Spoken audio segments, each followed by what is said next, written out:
Hello, my name is Jay. Welcome to my channel. I'm here at Badlands National Park. I'm at the Sage Creek Campground. It's quite beautiful. I'm the only one here because I guess it's going to snow tomorrow.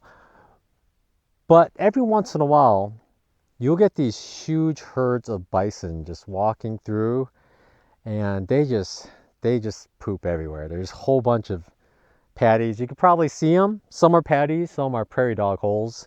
And then that got me thinking, I should make a video sharing all that I have thought about as far as pooping on trail.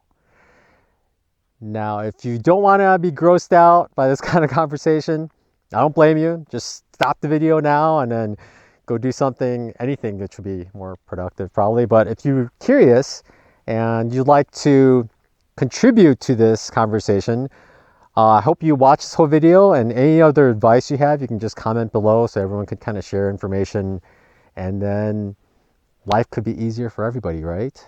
All right, let's get on with it. To discuss this topic, I've thought about it quite a bit. I thought I'd break it down. The first part is preparing for the trip, so you have all your gear with you, so when you're on the trip, you have everything you need. Second part will be how to pick a spot determined on trail terrain, how the trail's moving, how you should venture off trail, and how you should try to get back on trail so you don't get lost, because that's happened quite a few times now. Not me, but other people. And the third part is digging the hole and whatnot, and then the fourth part will be post poops. So hopefully all this helps. I do have a lot in the second part, especially where to go. So here we go. I basically take a similar kit with me whether I go on day hikes or backpacking trips. It's basically a quart-sized bag, and I have my scooper digger in there, and then I have another little sandwich bag full of folded up toilet paper.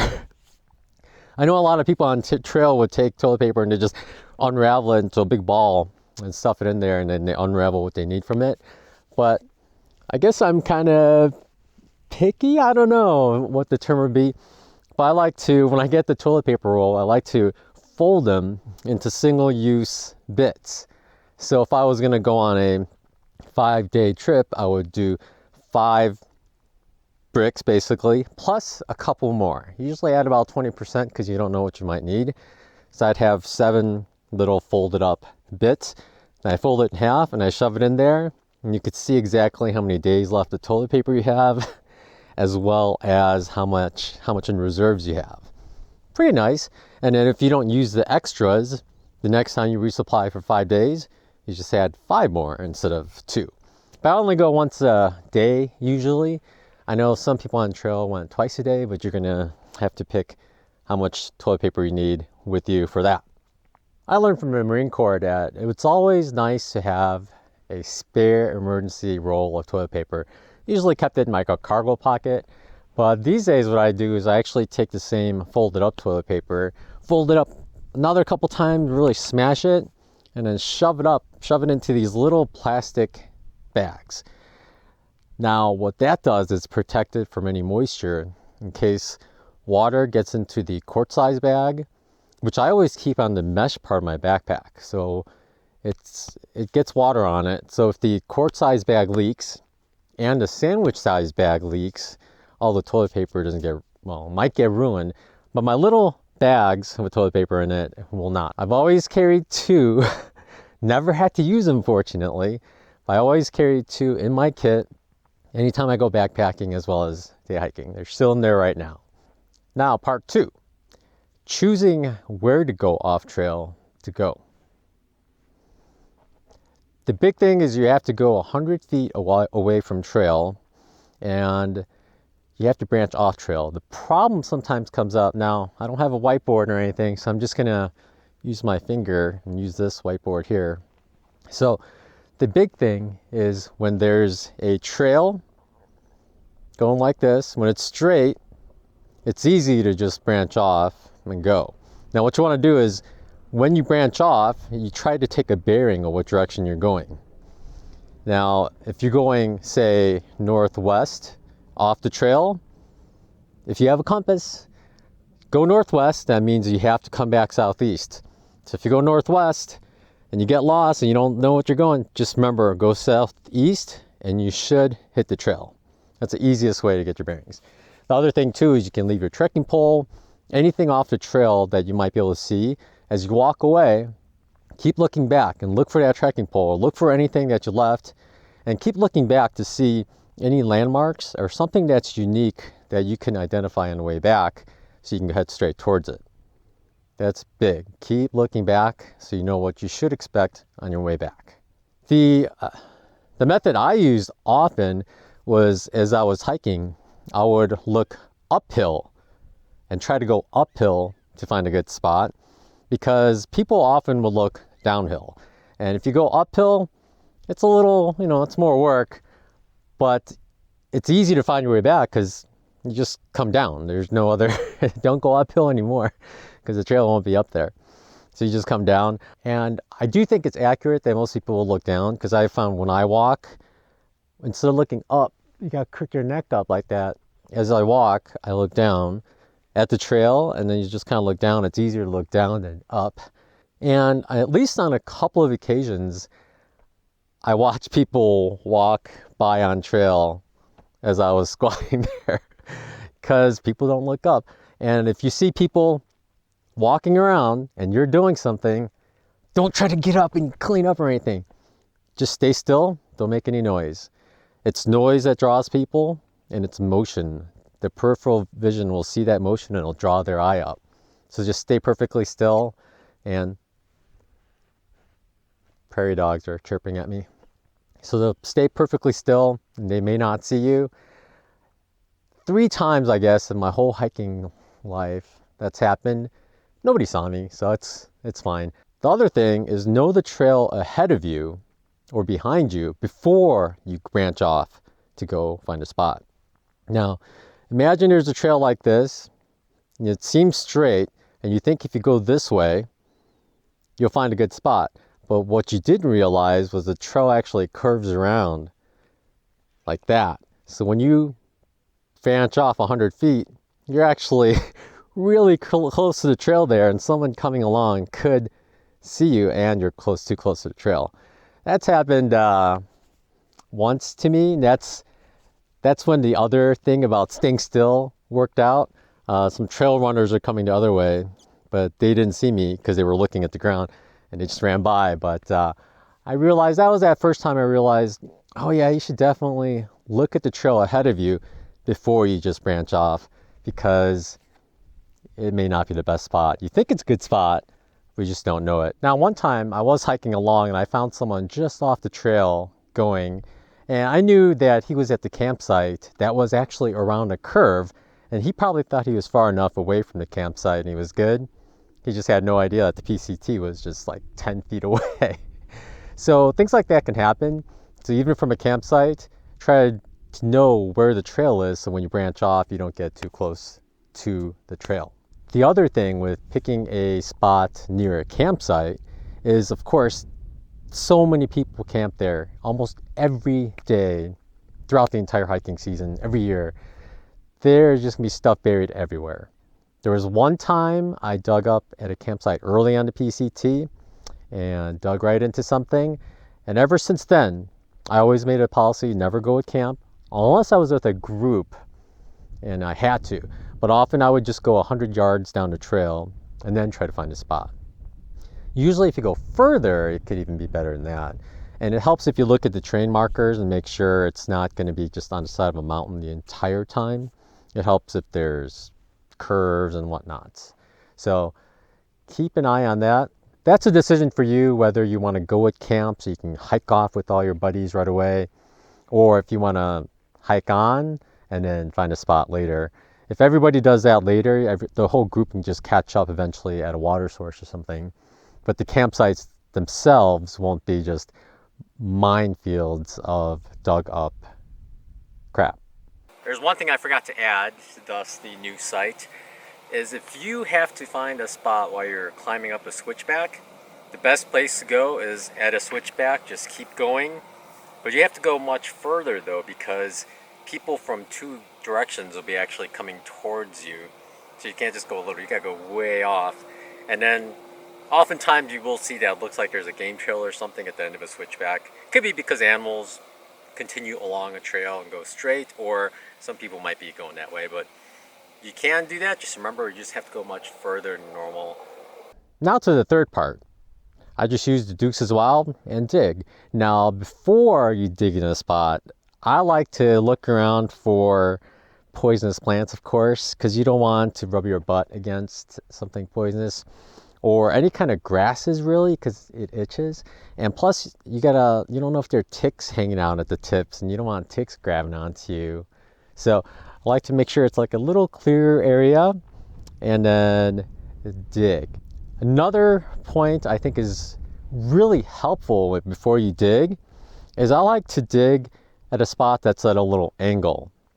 Now, the reason is I can squat, I can do the Asian squat where but I like to face downhill. The reason being, if you lose your balance or something, it's usually going to be down and you can kind of recover. Or if you fall backwards, there's high ground. If you face uphill, you fall backwards, you might fall into a mess.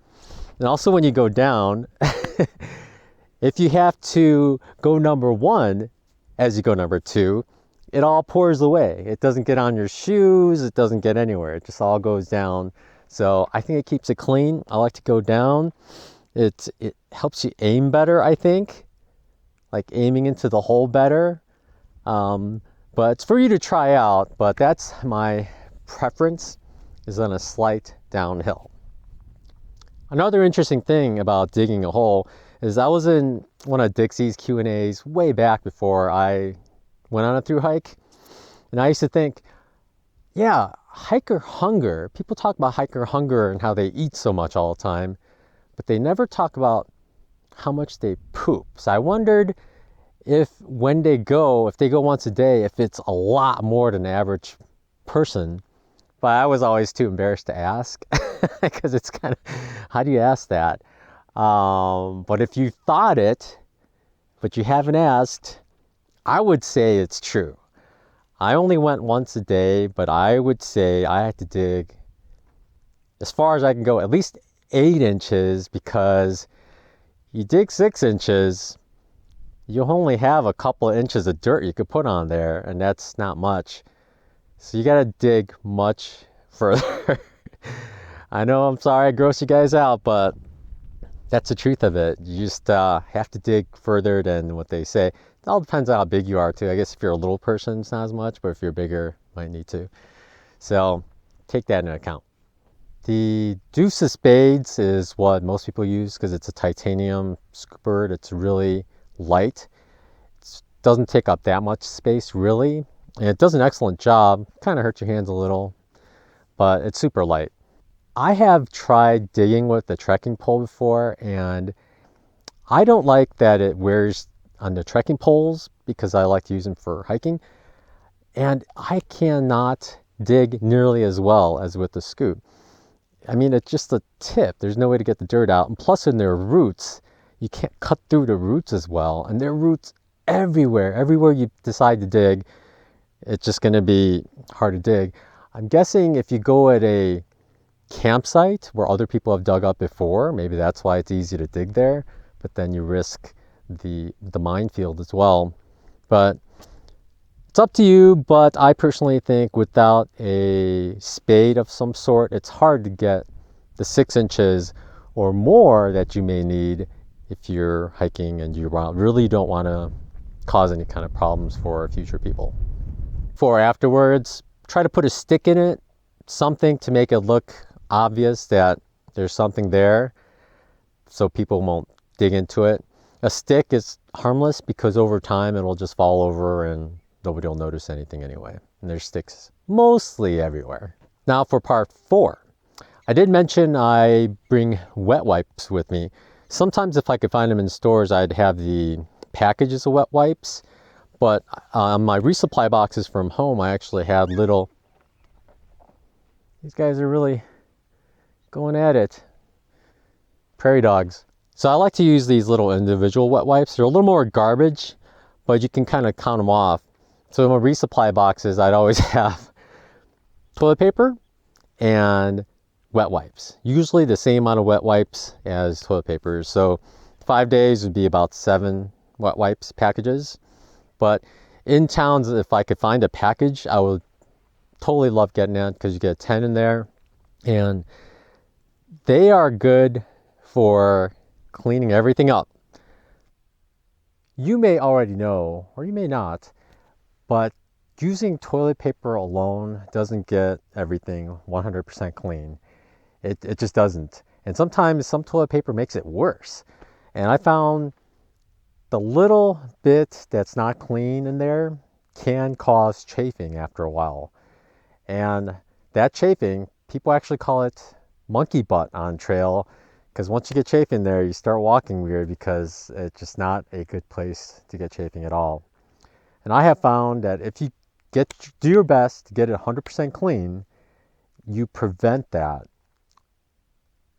most likely. There's no guarantee, of course, that's not going to happen, but anything you do to reduce the chances of that happening will improve your hikes.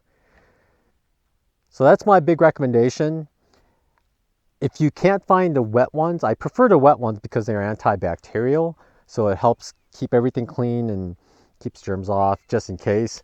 Of course, even though after you use wet ones, you want to use hand sanitizer afterwards and just keep everything clean. But wet ones, I think that's my preferred wipe.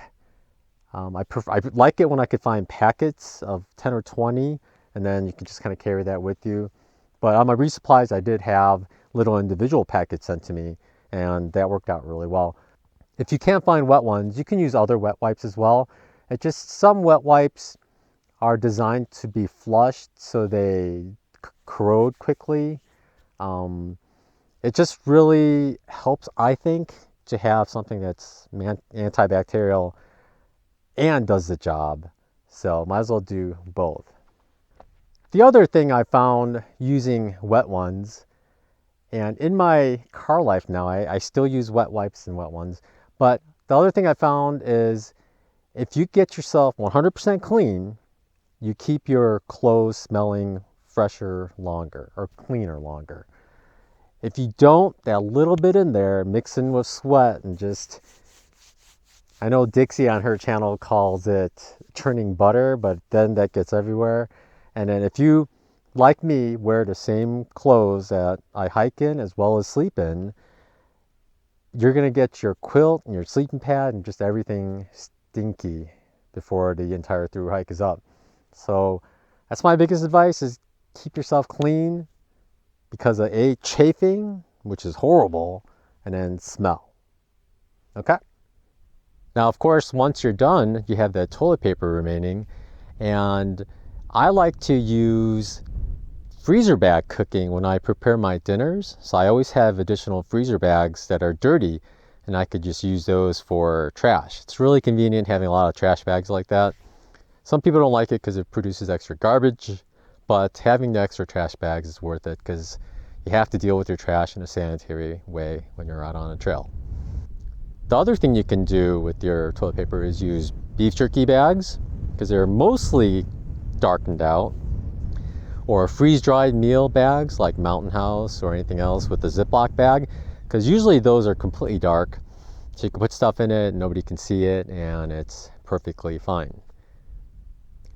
One problem with wet wipes themselves is because they're antibacterial, is if you go to a pit toilet, you can throw your toilet paper in there, but you should not throw that in there because it's basically has chemicals in it to help destroy bacteria, which would be breaking down everything. So you want to pack that out no matter where you are. And that's why I also like the individual packets, because when you open them, you have a little bag so you can put it back in there, and that's your solution. So once I get that in a Ziploc bag, I usually put that in my main garbage bag, so it's kind of doubled up, so it won't be as gross at all. And if you've ever seen me on trail and there's one time this lady said, "Oh, I'll take your garbage," and she reached, and I said, no, I'll do it. And she just opened the garbage bag for me, and I threw it in there because I don't want people grabbing that I don't know. It's double layered, so it's fine, but nobody should have to touch my garbage with toilet paper in there, right? So anyway, the one additional bit of advice I have is having an umbrella. Now, up in Washington, as well as I've seen some in Michigan, some toilets are just a seat with nothing. Maybe one wall if you're lucky. Definitely no ceiling. There was one in Washington, I think, had no ceiling. But the problem is if it's raining, your toilet paper is going to be worthless. It's just gonna disintegrate to nothing. So having an umbrella really helps because with it, you can kind of keep things dry. You can actually eat with an umbrella. You can actually vlog, take pictures because it's all protected. You can protect all kinds of different things, including the strap parts of your backpack from getting all wet. It's really convenient. Another advantage of having wet wipes, even with an umbrella, is if your hands are wet and you touch toilet paper, it's gonna disintegrate on you. But having the wet wipes,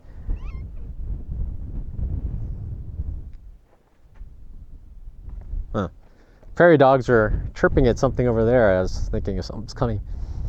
So as I was saying before I got interrupted by these guys, wet wipes are nice because they're already wet. So if your hands are wet, they don't disintegrate and they're perfectly fine. That's why it's also nice to have extras of those. So if it's raining and you use them up, you still have extra, but you still have plenty left if you ration them out per event like you originally planned. So if you're still watching this, you've watched a adult talk about pooping in the woods for 10, 15 minutes now. It's congratulations, because that's weird. I wouldn't think you'd be watching it, but I bet a lot of people are interested in a lot of the kind of stuff, but they just don't want to ask because it's kind of embarrassing, and for the same reason they don't want to have to face it, they don't want to really ask about it because it is a kind of embarrassing topic. But you know, I'm here by myself, except for prairie dogs, so what else am I going to do, right? Well, good for you for watching it this far. I hope some of this advice helped in some way, hopefully. I know I've given it way much more thought than a person probably should have. So thank you for watching.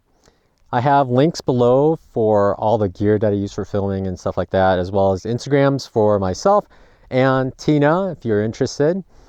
And I will talk to you later. Thanks for watching again, okay?